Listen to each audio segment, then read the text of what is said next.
Okay, guys, so thanks for joining me here back again this evening and on torpedoes and tarantulas. And just really quickly, I just want to give you, as promised, a small look at my freshly molted female Brachypelma auratum. And yes, she is quite skittish.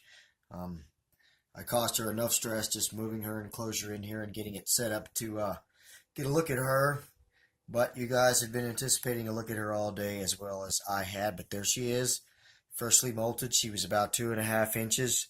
The molt was about 2.5 inches or 2 inches, so she's probably 2.5 inches now.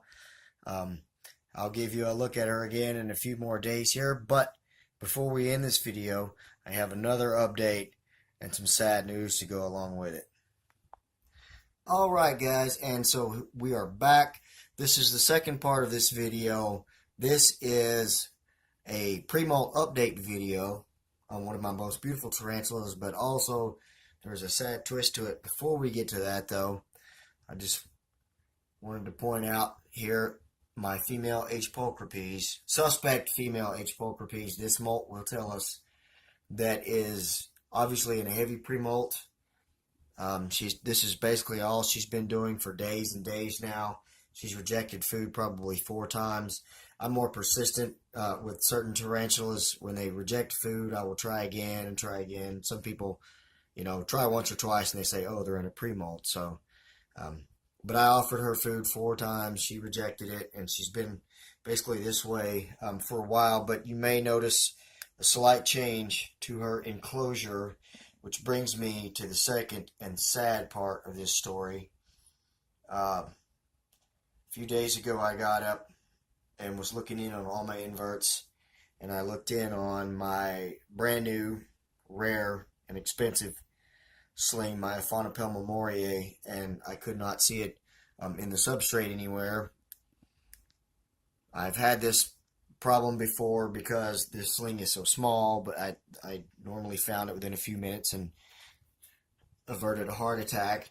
Unfortunately, it was early morning. I was getting ready to go to work, so I didn't have a lot of time to look. So I just kind of poked around in the enclosure as thorough as I could before I had to leave and just hoped for the best when I got home. Didn't find anything, went for work, came home, and went right to looking again. Didn't see it in the enclosure and immediately started to panic. Long story short, I turned the room that I keep all my inverts in basically upside down and inside out. I was communicating with a couple of other tarantula YouTubers as I was doing this, and they were kind of giving me encouraging words because I was really starting to lose hope and faith and just kind of interest in the hobby with what I was afraid had happened. And I was unable to find it. And then I looked at its enclosure and I realized that the holes, the ventilation holes, were obviously too big. Now, this is a rookie mistake. I'm pretty new to the hobby. Everybody makes mistakes. As Shanti with Tarantulas from Shanti said, shit happens. So keep the comments nice and clean or whatever, because I'm beating myself up enough as it is. But as of right now, my Brachypelma moriae is MIA.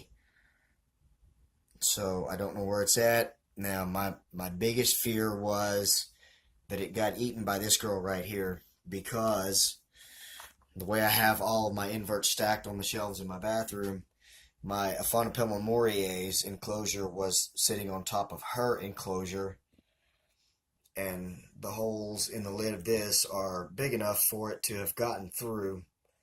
And she actually spent a lot of time in her burrow, which we will get back to why there's no burrow there in just a minute. She had been spending several days in her burrow, but then I noticed her out that morning, and so I immediately panicked. I thought, oh shit, she ate my $300 tarantula sling. But, like I said, I went to work, just trying to think the best the whole time.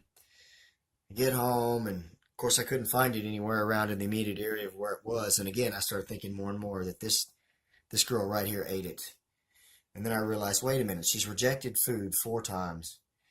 Plus, this sling was so small that I don't even think she could grab a hold of it with one fang. So what I did was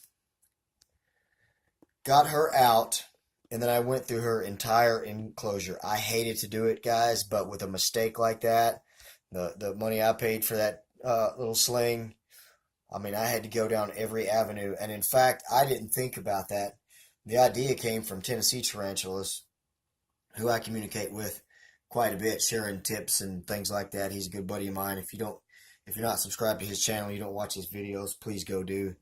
He's got some great content. Guy's got over 50 tarantulas or whatever. I've got, as of now, 10. I had 11. We may have the 11th one running around in there.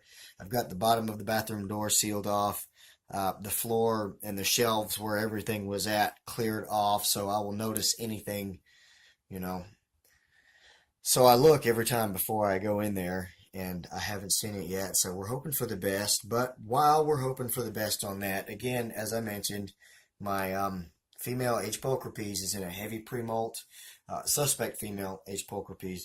This molt, if I can catch her molting and remove the molt shortly after she's done, just like I did with that female Brachypelma auratum, I can sex it. And that brings me to a side note.